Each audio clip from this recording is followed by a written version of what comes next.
QSO Today, episode 199, Adam Farson, VA7OJ. This episode of QSO Today is sponsored by ICOM America, where May is D-Star Month. Be sure to check out ICOM's full assortment of D-Star radios and repeaters to make your D-Star experience the best it can be. And by QRP Labs, home of the amazing and popular QCX kit transceiver for under $50 US. Please support the QSO Today podcast by supporting these fine sponsors. Welcome to the QSO Today podcast. I'm Eric Guth, VA7OJ, your host. Adam Farson, VA7OJ and AB4OJ, began his ham radio journey over 60 years ago as a youngster inspired by electronics and eventually ham radio in his native South Africa. Pursuing a career in the broad science that surrounds telephony worldwide, Adam has adapted telephony methods and test equipment to evaluate amateur radio transceiver performance. Adam shares his ham radio and professional journey in this QSO Today. VA7OJ, this is Eric, VA7OJ. Are you there, Adam? Yes, Eric, VA7OJ, this is VA7OJ. Good morning, Eric. Good morning, Adam. Thanks for joining me on the QSO Today podcast. Can we start at the beginning of your ham radio story? When and how did it start for you? Well, it started in 1948. I was 8 years old, and my father bought me a Fillmore crystal set as a birthday present. It was in kit form. He helped me assemble it, and we strung 15 meters of wire out from the balcony of the apartment where we lived. This was in Johannesburg, and tied it to a convenient tree. And the set worked the first time, and we were able to hear all three local broadcasting stations. If you didn't adjust the radio properly, you could hear them all simultaneously. How did that feel? Well, gosh, I was hooked. I said, my goodness me, we've actually built a radio that works. And from that moment on, I was hooked. And I became intensely interested in all things electrical and radio. My parents were very cooperative, indulgent, I would say, almost. They bought me a number of books on the subject. A couple of books that remain in my memory are The Wonder Book of Electricity, a British book which explains the inner workings of electrical and electronic devices and systems from the London Underground to an electric toaster and a radio and the electric gramophone or phonograph. Another book they bought me was The Boy Electrician, which was actually a book for the young constructor that even gave you information on how to build a lead-acid battery. Do you remember the author of that book? Was that Alfred Morgan? I think so. I think it was Alfred Morgan. He wrote a series of great books for kids. Yes, I think that book was by Alfred Morgan. It was a hardcover, a medium-sized book, and I cherished it. I don't have it anymore. I think I gave it away to another kid when I was old enough to feel I could let it go. I gave it away to another kid who was interested in electricity and radio, and I'd certainly benefited from it. So how did it proceed from there? Well, I developed an appetite for building things. At the age of 10, I built a tube tester. I had to wind a transformer for it with all the multiple filament windings to accommodate the different tube heater voltages. And the tube tester was built up in a small wooden box, and it actually worked quite well. It was a plate current and transconductance tube tester, and it worked remarkably well considering that it was crude. I kept that for a number of years. I actually used it to test tubes with which I built small receivers. This was another thing I used to do. I got into was building receivers. I didn't build a superhet until much later in life. All the receivers I built were medium-wave TRFs, and they were capable of picking up the local South African Broadcasting South African Broadcasting Corporation transmitters. What's a TRF? TRF is a tuned radio frequency. That is a receiver in which an RF amplifier delivers the RF signal to a detector or demodulator, which converts it to audio. The TRF has the disadvantage that it really has no selectivity, because you can't build an RF amplifier with a bandwidth of, say, 10 kilohertz to separate an AM signal from adjacent AM signals. So this is why the superhet came about, because it was much easier to put selectivity into a fixed intermediate frequency than it would ever be to put it into an RF amplifier that has to cover a wide tuning range. So all the stuff you were building then was tube type or valve type radios? Yes, it was all valve type or tube type. I didn't actually start using transistors until, now I have to think back a little. Transistors were initially extremely expensive, and it was only at university that we did some transistor experiments in the electrical engineering lab. But I would say in the early 60s I acquired a few audio transistors and started building simple audio circuits. RF transistors were just simply unaffordable to a high school or university student at the time. Tubes were plentiful because very wisely South Africa, like other Commonwealth countries, had encouraged its Crown Assets Agency to dispose of military surplus radio equipment to hams and other hobbyists. So there was a large supply of military surplus. Yes, there was a very large supply of military surplus, and it was quite inexpensive. My first amateur radio station, in fact, cost me probably the equivalent of about $50, and it consisted entirely of military surplus. Oh, that's pretty crazy. When did you get your first license? I got my first license in 1962, and what stimulated it was the acquisition of a working military surplus transceiver. In South Africa, it was illegal to possess radio transmitting equipment unless you had a license. And the one thing you didn't want to do was get on the wrong side of the law with radio equipment because of the political climate there at the time. So one day when we were driving back from my parents' home in what used to be southern Rhodesia, is now Zimbabwe, we stopped overnight in Pretoria, the capital of South Africa. This was a 3,000-kilometer drive. It took several days. And whilst we were in Pretoria, we went to see a surplus dealer who was a friend of my father's from the time when our family lived in Pretoria. We lived in Pretoria from 1950 to 1953.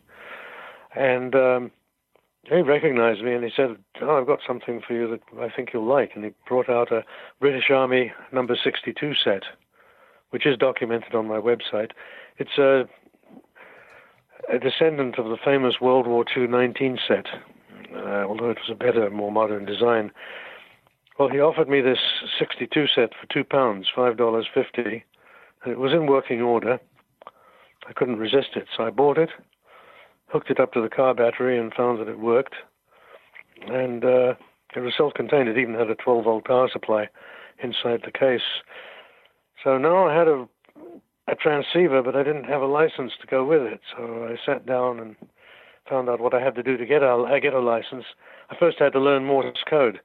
So I signed up with the Morse code class at the local technical college, which was offering code and theory classes for the PMG certificate, otherwise known as the radio telegraph license for marine radio operators. So I took the code class. In order to get a ham license, you had to, in South Africa at the time, you had to send and receive 12 words a minute, receive by ear and send by hand on a straight key.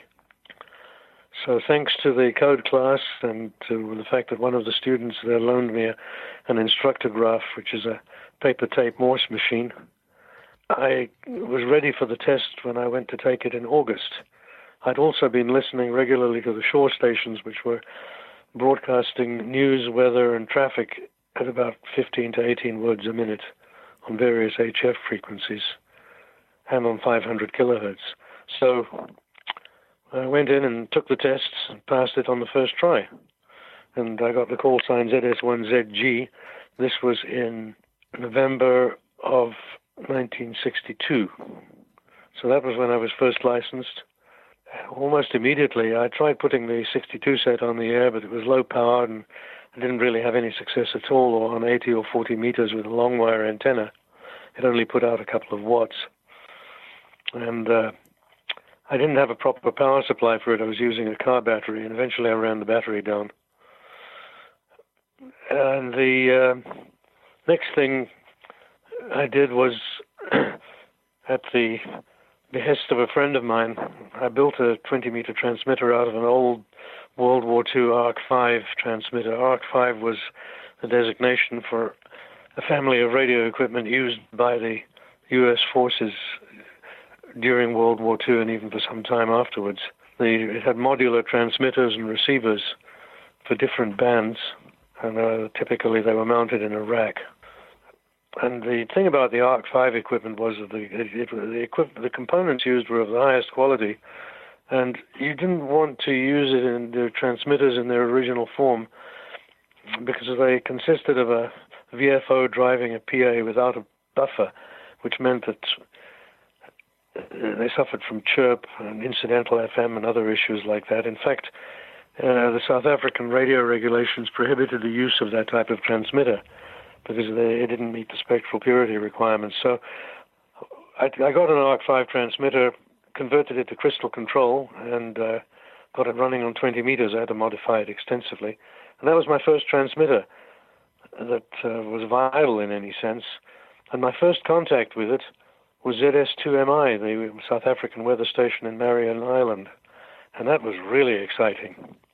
I had the QSL card for it, which I treasured, but unfortunately when I left South Africa, a container of my personal stuff went astray, and in that container were all my QSL cards, among other things.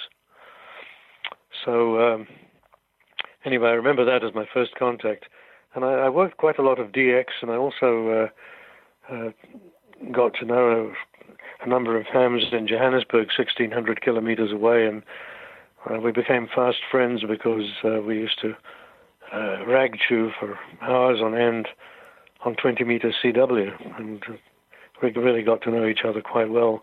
There was one guy in particular who was an avionics technician who he was a few years older than I was, and he invited me to come and visit him when I went up to Johannesburg to visit my parents. By then, we'd left Rhodesia, and my father had got transferred back to South Africa, so we were living in Johannesburg. So I went to visit my friend, and I noticed that he'd built his own station out of Marconi equipment surplused from the South African Airways. So it was really beautifully done. He had a transmitter which was an aircraft transmitter that had been extensively modified, and an aircraft receiver, and various power supplies that he had to build because that equipment was designed to run off 28 volts DC. So he had to build mains power supplies for it. And they were a lovely family too. His wife was very charming, and they had a little daughter. And I made various other friends in the ham community in Johannesburg through these CW contacts. And this resulted in my getting quite involved with the local branch of the South African Radio League once I graduated and moved up to the north of the country again. Now, I would definitely say that ham radio influenced my career choice. I had always, ever since I can remember, I'd always wanted to be an electrical engineer. I mean, there was no argument about that. But once I'd got a taste of radio communications through ham radio, I said, I really want to get into the RF engineering field. So when I was in my final year, my senior year at university, my dad sent me an advertisement from the local paper, the Johannesburg paper, seeking engineers to work at Raycal in Pretoria. Raycal was the famous British radio communications manufacturer. So I applied for a job with them, and they invited me in for an interview. I went to interview with them in January 1964, which was the month after I got my degree. And they immediately made me an offer. And I remember my first day at work, the first piece of paper I had to sign when I joined up was the Official Secrets Act, because they were doing military work. And I spent 3 years with them. I learned a tremendous amount from working with Raycal. In fact, part of the aspect of it that was most exciting of all was that we were doing some leading-edge work. One of our projects was a military man pack, a VHF man pack, and I'd say even more exciting than that was the fact that we were among the very first manufacturers to develop solid-state HF transceivers. I worked on power amplifiers for two transceivers, a 25-watt PEP man-pack capable of operating up to 8 megahertz, and a 100-watt mobile designed to cover 2 to 16 megahertz. And this convinced me that the amateur transceiver with a pair of 6146s in the final was on its way out. Of course, when I said that at club meetings, nobody wanted to believe me, but events proved me right before too long. Well, I noticed on your website, which is VA7OJ.com, which is your American call sign, that you have this amazing list of military surplus radios. And as you said, it sounds to me like that your interest in military surplus radios began at the very beginning of your ham radio story. You've done an amazing job of preserving these pictures and stuff. Did you rebuild all the radios that are in that list? And are you still into military surplus radios? I'm not really into military surplus anymore. I think what's happened is that interest has been transferred into... excuse me a second.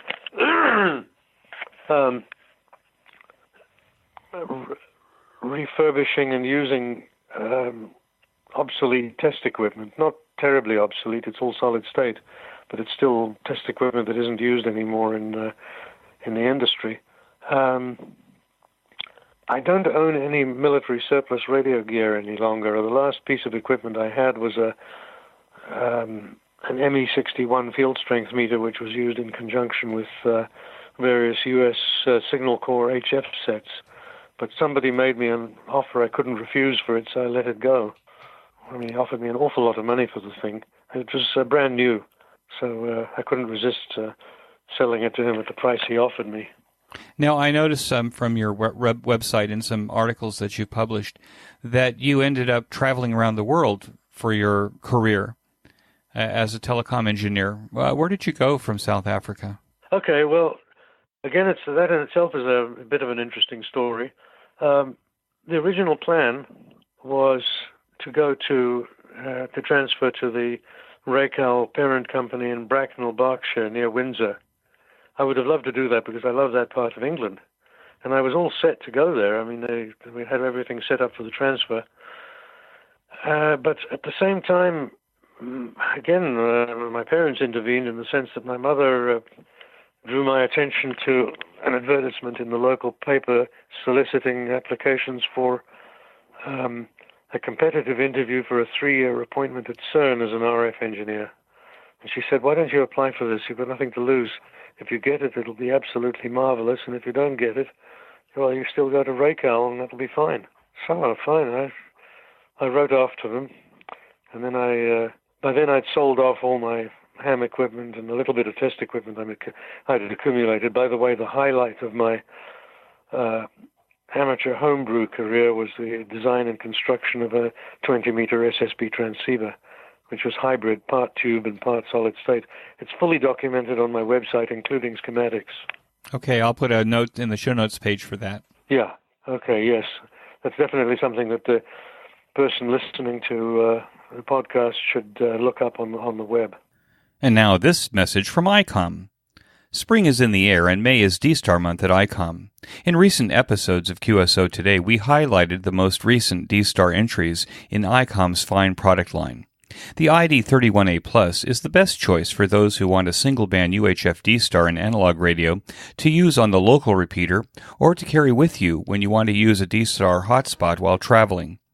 The dual-band ID51A Plus incorporates popular features found in the original ID51A, including integrated GPS, an independent AM/FM receiver, the popular dual-watch feature that allows you to be in two places at once, and the enhancements for digital operation and compatibility with the RSMS1A free Android application found in the Plus models. The Plus 2 adds terminal and access point modes for your personal communications portable into the global D-Star network. The compact and user-friendly ID4100A is a D-Star mobile with big rig features. It integrates GPS, that shows your position, course, and speed, and altitude, and can be used for position reports, DPRS, and searching for nearby repeaters. Of course, Android and iOS apps are available to use with the optional UT137 Bluetooth board. In this mode, you can send and receive messages and pictures over the D-Star network. Finally, the ID5100A has taken ICOM's innovation and mobility to the next level. It has a 5.5-inch touchscreen display, making it intuitively easy to program the radio. Because it has Bluetooth built in, you can use the optional VS3 headset for hands-free operation while driving, especially in states where handling the radio while driving is prohibited. While we can only touch on some of the attributes of these feature-rich transceivers, you can find out more by visiting ICOM America at www.icomamerica.com/amateur for more information, and by clicking on the links and images on the QSO Today website. We return to our QSO Today. You've taken a job at CERN? Well, I did in the end. Well, the way it all worked out was I was actually in England. I was interviewing with the Racal parent company. And during my stay there, I got a telegram from CERN asking me to come in and participate in the competitive interview. So I couldn't resist that, obviously. I flew to Geneva, and they put me up in a hotel downtown, and I went out to the CERN campus, and I saw I was one of three guys who were being interviewed. There were two other boys there who were microwave engineers. They come out of the radar industry. I was the only one who had HF experience, and they wanted somebody who was familiar with HF because their operations were all at 9.5 megahertz. So in the end, I was the one who was awarded the appointment, and I had to inform Racal that under the circumstances I couldn't come and work for them. They were quite disappointed, but I'm certainly glad I went to CERN. I couldn't possibly look back from that. During my stay at CERN, I designed and built a modulation and switch system for the RF chain of a particle accelerator. It's highly specialized. What it did was it took a signal at 9.5 megahertz and switched it off at the zero crossing of the 20th of 30 cycles, suppressing 10 out of the 30 cycles. This is all to do with not diluting a beam of particles. And another thing it could do is fill in the 10 missing cycles with a modulated signal. Could you explain what CERN is, what kind of campus it is? And when we're talking a particle accelerator, we're talking about something absolutely enormous in size, aren't we?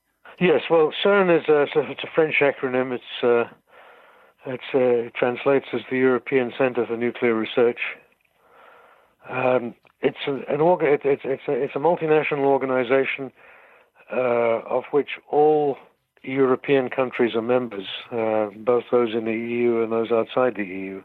At that time, Britain wasn't in the EU, and all the countries that are now in the EU, plus Britain and Switzerland, were members, are members. And because of my British birth, I was eligible to work there. And they are dedicated to the peaceful uses of nuclear energy. They don't do energy generation research. They are strictly particle physics researchers. The Large Hadron Collider is the current example of what they're doing. It's the sort of the pinnacle of their efforts. But when I was there, they didn't have that machine. They had their largest machine was a proton synchrotron, which is a proton accelerator consisting of a ring 200 meters in diameter. And they were building a new machine called intersecting proton storage rings, which was a pair of rings 300 meters in diameter with 8 intersection zones where the rings would actually cross. The rings were made out of stainless steel tubing, and the intersections were X-shaped connector pipes, if you like. They looked like pipe fittings in the form of an X. And at each intersection, the beams, which were contra-rotating, collided with each other. The idea was to produce much higher collision energies than what could be obtained by crashing a beam into a fixed target. Now, when I said 20 and 30, the 9.5 megahertz RF signal caused the particles in the 200-meter ring to bunch into 20 bunches of particles, each corresponding to a cycle of the RF. However, the storage rings were 300 meters in diameter, meaning that they would need 30 cycles to fill them, but there were only 20 cycles. So what they had to do to prevent beam dilution was shut off the RF for precisely 10 of the 30 cycles, and that's where my device came in. CERN has a much larger accelerator. How big is that accelerator, do you know? The LHC, the Large Hadron Collider, is... It's miles. I think it's 3 or 5 kilometers in diameter. In diameter, right. Yes. Wow. And I'm talking about the diameter. Right, the diameter of the accelerator. But it's essentially one continuous tunnel in a circle, right? And it's miles around. Yes, well, if the diameter is 5 kilometers, so the length of it would be about 16 kilometers. And it crosses the French-Swiss border. It crosses the French-Swiss border, and it gets electrical power both from France and from Switzerland. In fact, its power demands are far greater than what the local Swiss electrical utility can supply. So they buy most of their power from Électricité de France, EDF. But the French have no shortage of power because they're 90% nuclear. Now, you wrote an article that kind of was reminiscing, and I'll ask the question in that article a little bit later, but somehow you were talking about the Bell Labs.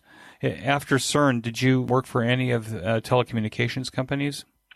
Yes, in fact, I did. When my time at CERN was ended, by the way, through CERN, I was able to earn a master's degree from the University of Cape Town, where I got my original BSE.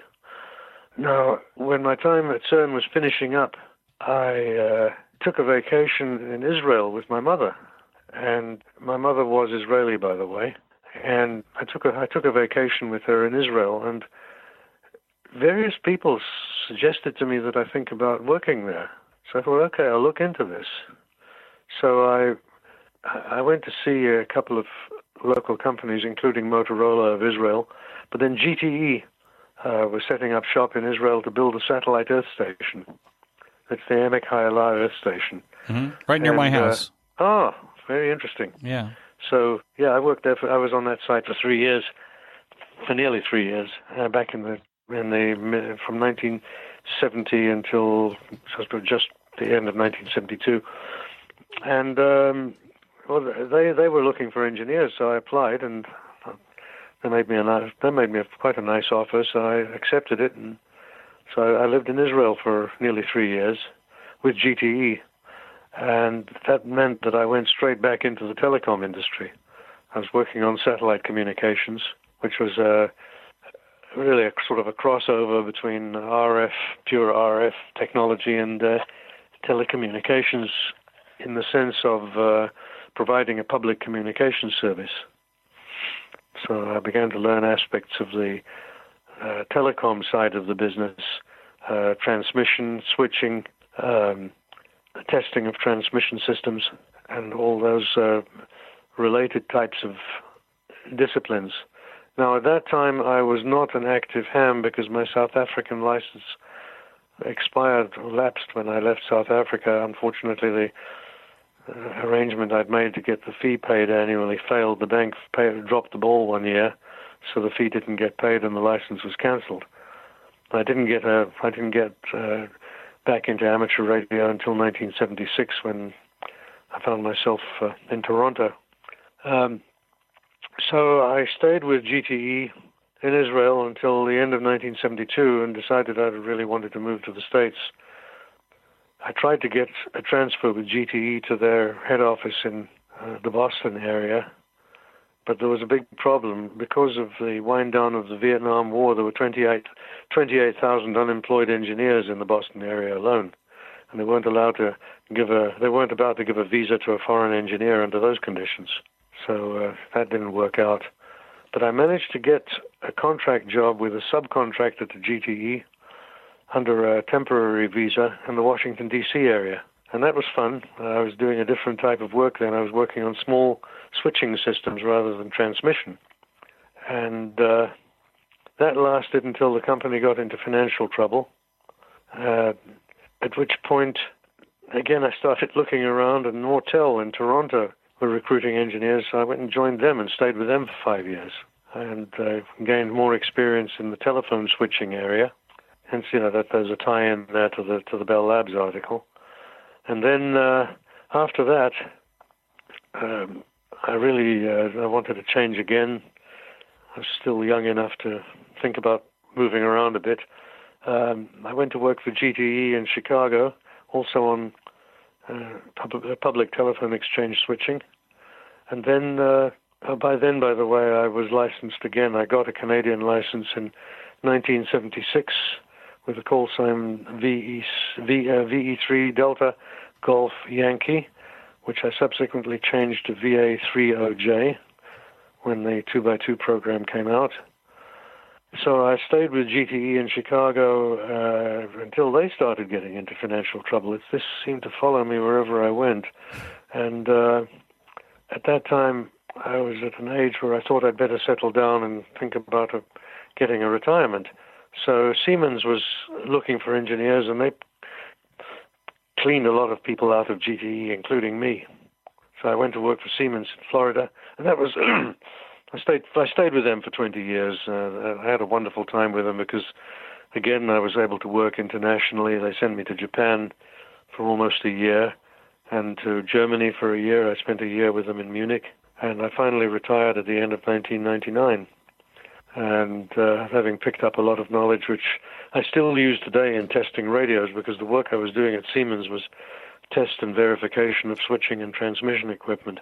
In 2002, you wrote an article called Reflections of a Retired Telecom Engineer. What struck me about the article was, growing up in Southern California in the United States, I kind of thought we were like on top of the world in terms of telecom infrastructure, telecom technology. We had, touch tone phones, and we could dial, anywhere. It was expensive.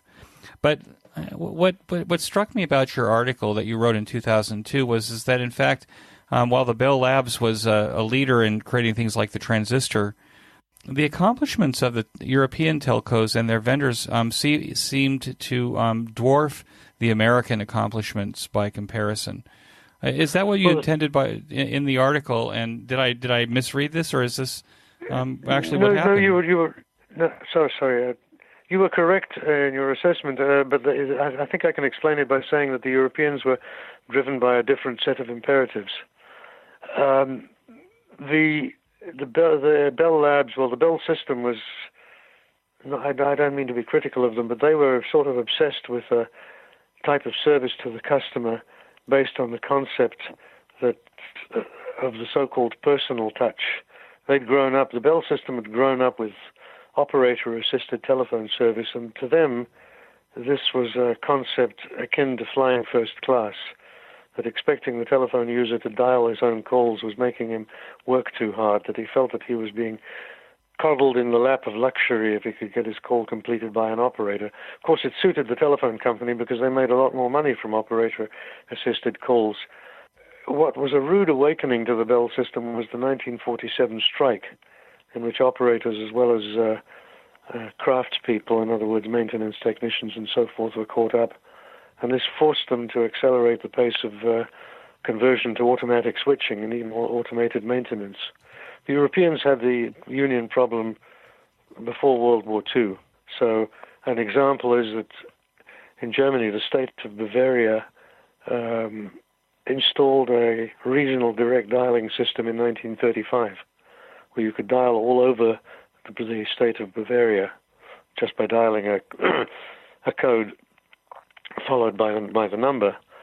Another thing that the Europeans perfected was automatic billing, which was easy for them because local calls were metered, whereas in North America, local calls are generally flat rate.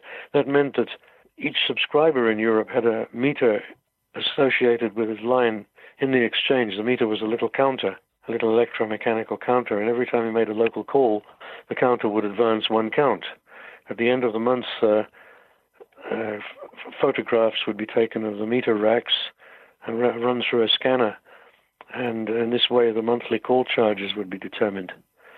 So this is where the term message unit comes from, I think, right? Yeah. Yes, the message unit was one metered call unit. In Europe, they called it a metered call unit or a metered unit. Or in German, it's called by a word that means metering pulse. and or meter unit.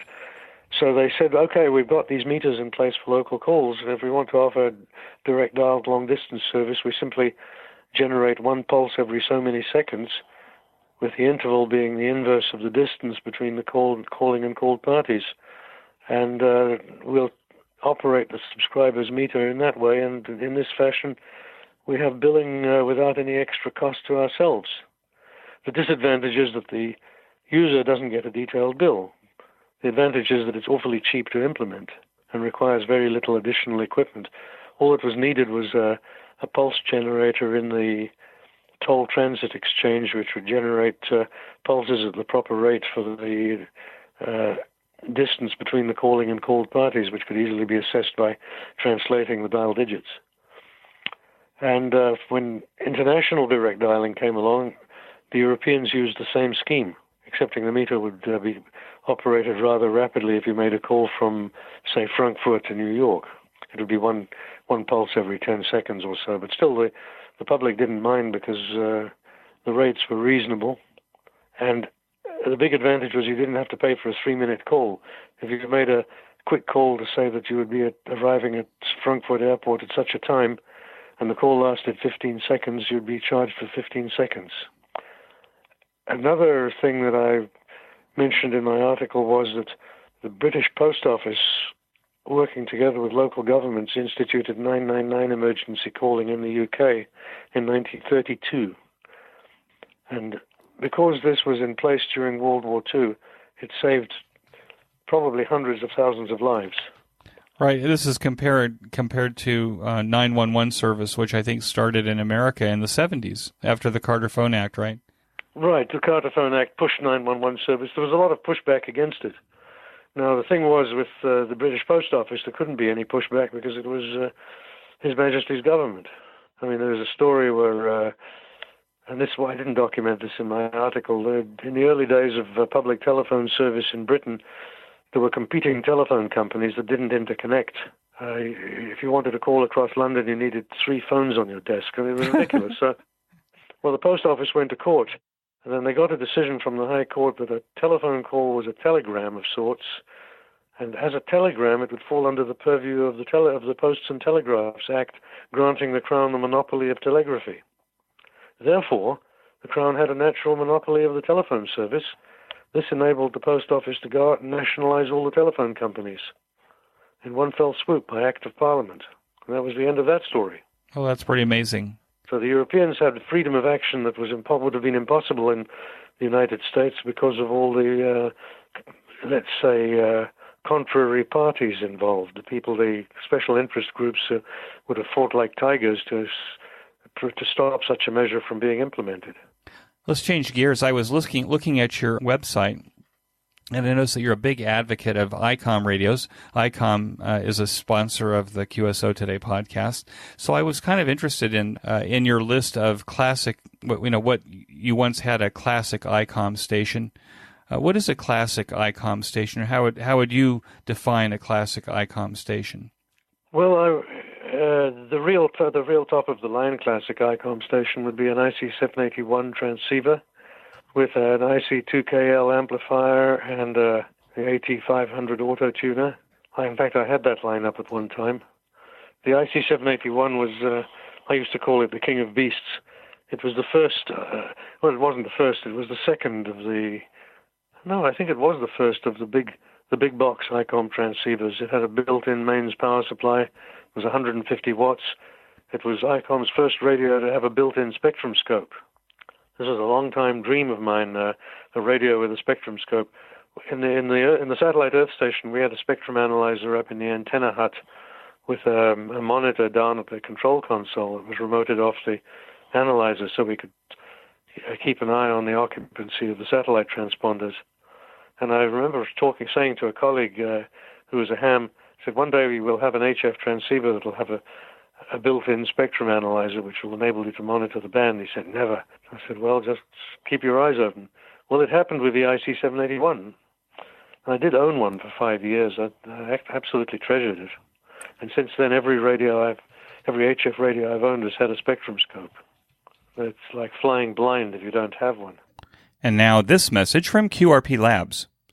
Check out episode 50 of the Ham Radio Workbench podcast interview with Hans Summers, G0UPL, where he describes the evolution of the now popular QCX transceiver from QRP Labs. I've been pitching this amazing kit since fall because it is a low-band kit transceiver ahead of its time. The design, while innovative, is easy to assemble using through-hole components. The QCX is available in a number of bands. Just specify to Hans when you order it which band you want. And for a price tag under $50, it's an amazing bargain. And while you're at it, Hans and I decided that we would donate the QCX kit transceivers to the Kosovo electrical engineering students at the University of Pristina, who are studying for their amateur radio licenses to get on the air. You can help this effort to make Kosovo a less rare DX entity by donating a QCX to the Kosovo students by telling Hans. QRP Labs will make a matching donation of a QCX for every transceiver kit ordered, so you can send 2 units for the price of 1. Amateur radio does not have to be expensive. If you want to get on the air with something that you built yourself, go to QRP Labs by clicking on the QRP Labs banner on the QSO Today website in this week's show notes. QRP Labs is my favorite kit company. It should be yours too. And now back to QSO Today. Now you have an ICOM oldies but goodies list. Could you describe a little bit about what are oldies and goodies in the ICOM line? Oh, sure. Well, the 781, the IC751A, IC751, IC745, IC735, which was a real little classic in its own day. It was a compact, fully featured HF transceiver, which was extremely reliable. The hallmark of the 735 was that it never broke, unless it was grievously abused, and even then it would take a lot of punishment. There are others, such as the IC740, the IC730, which was ICOM's first compact transceiver. Did ICOM ever have a radio like the Yaesu FT817? You know, like a field radio? Yes, the IC703, which personally I think is a better design. The 703 is in the same form factor and cabinetry style as a 706, but it's a fully featured HF transceiver, 5 or 10 watts output depending on the battery voltage, and it has a built-in relay chain type auto tuner with latching relays. So when the tuner is matched, it doesn't draw any power. Yeah, similar to some of the other portable radios we see now in the field. Do you think that I noticed a YouTube where you're demonstrating the IC7300. It looks like in ICOM's booth at a trade show. Yes, it was an ICOM booth at Dayton. Oh, at Dayton. Okay. Yeah. So it must have been 2 years ago. Right. Yes, I've been going to Dayton pretty well every year since I retired, with the exception of a few years during my mother's final illness. Does ICOM have any plans for a new portable radio for people that want to do QRP in the field? I haven't heard anything along those lines. I think right now, with the condition of the bands, there doesn't seem to be an awfully strong incentive on the part of the manufacturers to build out to bring out a high-end QRP transceiver. Given the high-end QRP transceivers that are already perhaps in the marketplace. Yes, I mean, the only one that's surviving now is the FT817. And the Elecraft KX3, KX2. Oh, yeah, I've forgotten about the K. Yeah, of course, there's the KX3 and KX2. You mentioned earlier that one of the things that you do on your benches is that you restore solid-state test equipment. What kind of test equipment are you restoring, and are you using that same test equipment to do the surveys and user reviews and test reports that you have been doing for ICOM, Yaesu, and a large number of SDR products? Yes, in fact, I've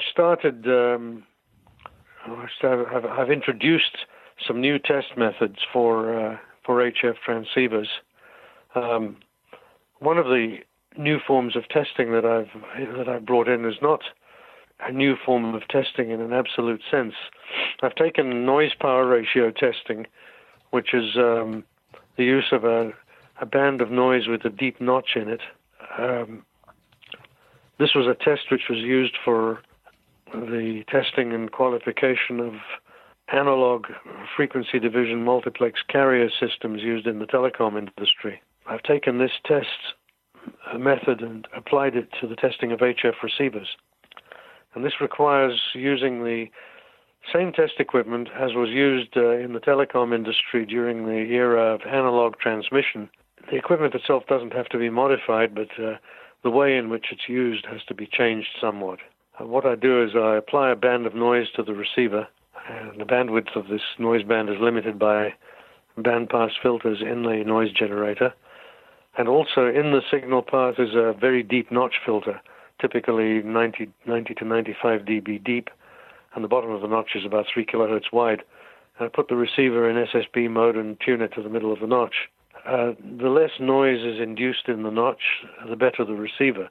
What happens is that the noise loading, as it's called, which is very high, it's actually a very aggressive test. The noise loading causes impairments in the receiver, such as reciprocal mixing, in other words, the effect of phase noise, IMD, and noise floor degradation in the receiver. And all these effects show up as noise in the notch. The objective is to keep the test noise band out of the notch, therefore out of the IF. So any noise that shows up in the IF is generated within the receiver. And I use this test as a very powerful test tool for assessing the strong signal performance of the receiver. And it's slowly starting to catch on. I think the reason why this test has not grown as fast as I'd like to see it grow in the world of receiver testing is the availability of the test equipment. I'm using the noise power ratio test equipment, which was used for many years in the telecom industry, which has now gone into the surplus market because all telecom transmission systems are now digital and different forms of testing are used. So what would be an example of this equipment? Was it made by Hewlett-Packard, or was it made by people who tended to be more towards the telecom industry? Well, there were four manufacturers that I can think of off the top of my head. Marconi Instruments, which at one time made a general line of test equipment. Wandel and Gortermann, a German company which built test equipment, specialized test equipment for the telecom industry. They are no longer around, unfortunately. They built equipment of the same quality as Rohde and Schwarz. Hewlett-Packard made an NPR test set at one time, and so did Scientific Atlanta. And I think Siemens did as well. I'm pretty sure Siemens also built an NPR or noise power ratio test set because I've seen a couple of the filters from one of their test sets. So what I do with this equipment is it shows up on eBay. There are two pieces of equipment. One is the noise generator, and the other is a specialized receiver, which has channel filters in it on the same frequency as the frequencies as the notch filters in the generator. The notch filters are on the frequencies of standard carrier channels used in the system, in the telecom system. So what you have to do is you have to accommodate the frequencies on which you propose to test a receiver to the available filters. Some of the filters fall right into amateur bands, for example, on 160 and 80 meters and 60 meters. For 40 meters, the closest filter you get is 7600 kilohertz. For 30 meters, there's a filter on 11.7 megahertz, and for 20 meters, there's a filter on 16.4 megahertz. The alternative is to build your own filters. A friend of mine is also doing NPR testing, is building his own filters. But if you want to use the surplus filters, you're stuck with the frequencies you get. However, that's what I do. I don't try to build filters because I don't have good facilities here for building on any scale. So I just test on whatever frequencies are available. I do have the full set of filters because I kept my eyes open on eBay.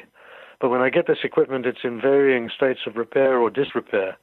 So I have to fix it sometimes. And I have a full set of service manuals which enable me to go in and make repairs. The equipment is all discrete through-hole components, etc., and uses common parts, so it's very easy to repair.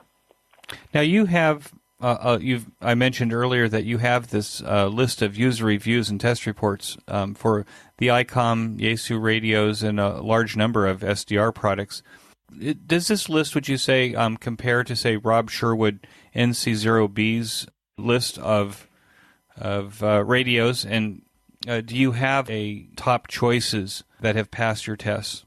Well, that's an interesting one. It's a slightly difficult question to answer because Rob's approach to testing and mine differ somewhat.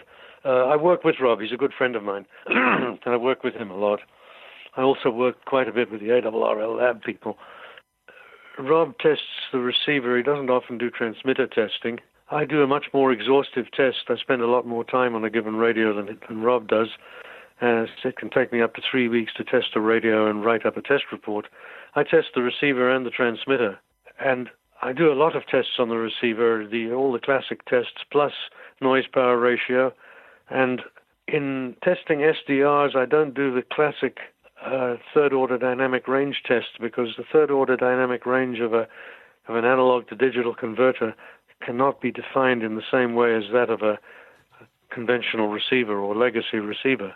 What I do is I measure the absolute power of the IMD products over a range of input levels from 1 dB below clipping to the noise floor and draw a curve. And I call that interference-free signal strength, or IFSS. The idea is that if the curve is below the ITU band noise line for the site at which the radio is to be used, then you don't worry about it because you won't be able to hear the IMD product. You can't hear anything below the band noise. For SDRs, I always draw up an IFSS chart, and that goes into my test report. So I don't rank receivers in quite the same way that Rob does. For example, because I don't do third-order dynamic range on all receivers, I don't use that as a ranking criterion. The only ranking I do is by noise power ratio. But you can have a receiver which will have moderate third-order dynamic range and excellent noise power ratio. It all depends on the construction of the front end. The thing about third-order dynamic range in a conventional receiver is you have to test reciprocal mixing dynamic range, which is a measure of phase noise at the same time. Because you can have a radio with 100 dB dynamic range and 80 dB reciprocal mixing, and it's not a 100 dB radio anymore, it's an 80 dB radio. But at the same time, because the reciprocal mixing is not the whole story but only part of the story, if the radio has a really good front end, it can have very high noise power ratio figures. An example is the IC7700 from ICOM. Its reciprocal mixing is around 80, which is average, because it has a conventional synthesizer. But its noise power ratio is above 85 dB, which is, on the scale that I've established, sensational. Noise power ratio, the number ranges from 40, which is dreadful, 50, which is unacceptable, 60, which is marginally acceptable, 70 is good, 75 to 80 is very good. I'd say 80 and above is excellent. 85 is really top of the line, and that's where you'll find things like the IC7851. The reason why I got so involved with ICOM equipment is it's sort of complex. My first ICOM radio was a little IC4AT handheld, which I purchased in 1984, and I noticed that it didn't have the intermod problems which so often plague amateur VHF and UHF equipment, FM equipment. So I thought, they've done a lot of good engineering in this little radio. Then I started working with ICOM equipment owners, and I joined the ICOM HF Users Net.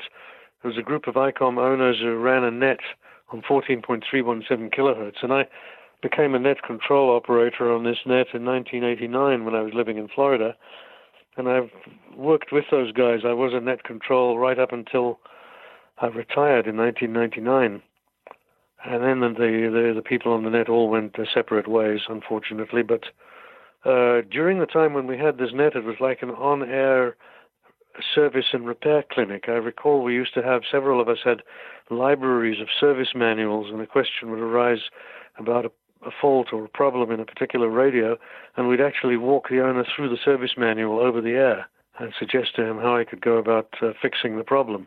And we had a lot of fun doing this, and it was actually a very constructive activity. And I realized from all of this that ICOM is a very engineering-driven company, and that's what I admire about them. So if you're a new ham, or maybe you're a You're a ham that's been off the HF bands for a while. What's a great introductory? Well, let me think of it a different way. Well, what would be a great starter rig from the ICOM line? Oh, I'd say the best starter rig of all, without hesitation, would be the IC7300. Because? Well, first of all, it's in keeping with ICOM's tradition of always being at the leading edge, which they have been as long as I've known them.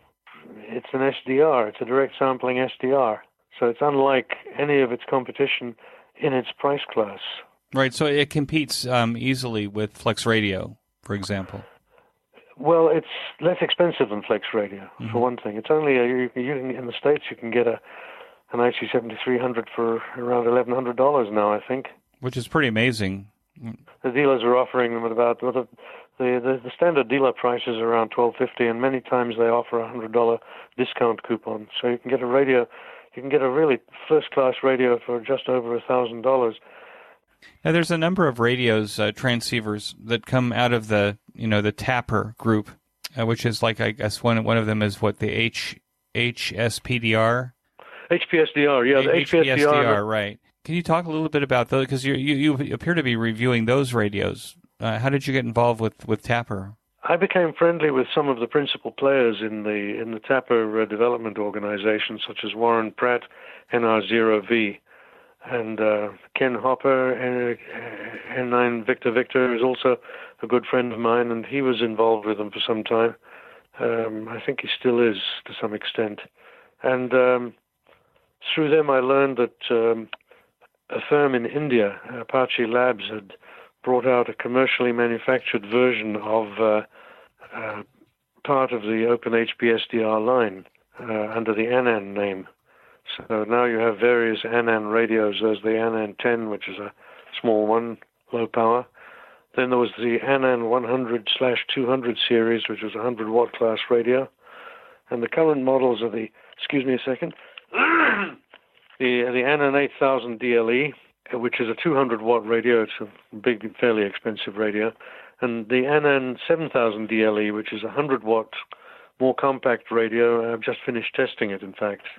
I've still got the radio at the house here. There's one more test that I'm planning to do as soon as I finish building a test fixture. And this is a nice medium-priced compact radio, and its performance is very good, judging by the tests I did. Now, the tests that you've made, how do they compare to the commercial equipment? When one doesn't think of the Tapper gear, I think of them more as kits than commercialized radios. But that sounds to me like Apache Labs has changed that paradigm for the HPSDR radios. Yes, they have. They've taken basically the same designs as used in the kit, and they've made them into a commercially manufactured, ready-to-use package. How do they compare? Oh, I think well, you eliminate the uncertainties due to home construction of the radio, of course. The packaging is very good. They've managed to get an awful lot into a fairly compact package. I had noticed, and it's documented in my test report, there are some minor spurs, probably due to proximity of some components inside the enclosure. I've addressed a couple of these, and I'm hoping that they'll make some changes and get rid of them. But unlike the ICOM products, these radios don't have controls on the front panel, right? They're actually PC controlled. The PC controls, although there are several of the designers have come up with a Raspberry Pi-based control head, which can be used in conjunction with these radios. Really? Oh, cool. There are several variants of this control head. So us old-time ham radio operators get our knobs back. Yeah. Well, my personal preference is for a radio with knobs. Actually, as the way I phrase it, I don't like mousing a radio. And when I read on the amateur radio forums, the I/O groups and so forth, I read about these constant struggles that these poor guys are having with the software that they're using. I'm wondering if I'm dealing with a ham radio group or a dysfunctional IT organization. Yeah, sometimes it's hard to tell. What project's on your workbench right now? Well, right now the only project left on my workbench is a 12 megahertz precision test fixture consisting of a high-quality crystal oscillator, a power supply, and an EMC filter. I'm waiting for a chassis which I'm having made up. The idea there is to build a test fixture which I can use for phase noise measurements at 12 megahertz rather, excuse me. And I already have one for 5 megahertz. I do the reciprocal mixing testing at 5 megahertz, but I'd like to do it at 12 megahertz as well. So I got a second oscillator. And I've built another test fixture for third-order IMD testing, which has a couple of wideband amplifiers on it, a combiner, some attenuators and filters, an EMC filter, and a mains power supply.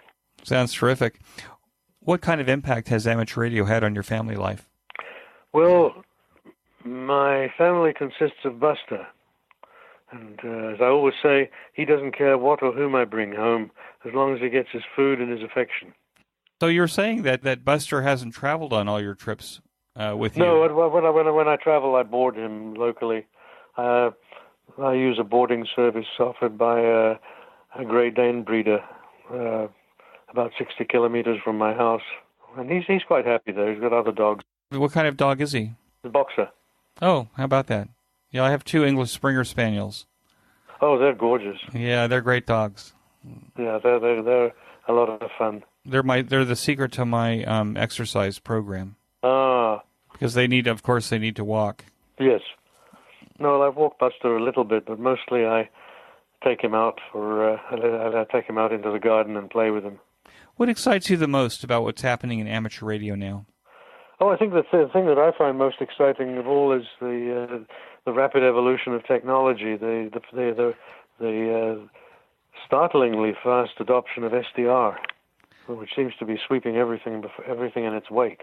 So much so that I would say that those OEMs that don't get on board with SDR may not be around in the next few years. So you were talking about that you're excited by the rapid evolution of technology, and especially SDR technology. Is there a digital mode or something that excites you now? Well, I'm sort of rather conservative in that sense. The only modes that I use with any regularity on HF are mostly SSB voice and a little bit of CW. I've not really taken to the digital modes, probably because I was exposed to them too much in my professional career. I see. Do you operate DMR, or I noticed that you had on your website that you actually used to build and maintain the MyCore repeaters in your... Well, that was all FM. In the olden days. Yeah, I've not got into DMR. There is a DMR repeater in our area here, but I don't have a DMR radio. The Motorola radios are very expensive, and I'm a little hesitant to buy any of the other brands.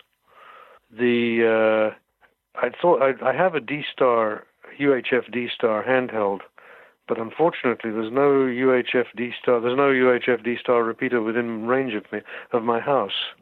What advice would you give to new or returning hams to the hobby? Oh, just in general. Well, from your perspective. Well, I'd say take a look around and make a decision as to what aspect of the hobby you want to get back into. Do you want to be a VHF, UHF operator? Do you just want to hang out on the local repeaters, or do you want to get into HF? HF is getting more and more difficult now with all the restricted housing arrangements that are springing up everywhere. Fortunately, we don't have this problem in Canada yet to any major extent. Oh, really? Canada doesn't have codes, covenants, and regulations? Very little of that. Very, very little of that, because under the Radio Communications Act, Industry Canada, which is the regulator, technically has sole jurisdiction over licensed transmitting sites. So hams enjoy a de facto authorization to put up an antenna structure at their place of residence as long as the height doesn't exceed 15 meters. It doesn't exceed 15 meters, which makes it about, right. 48 feet, 45 feet? 50 feet. We don't do the 50 King's feet. Foot around here. It's 15 meters is 50 feet. I see. Well, that's very interesting. So you can have a tower and a beam and all that stuff in your neighborhood with no issues.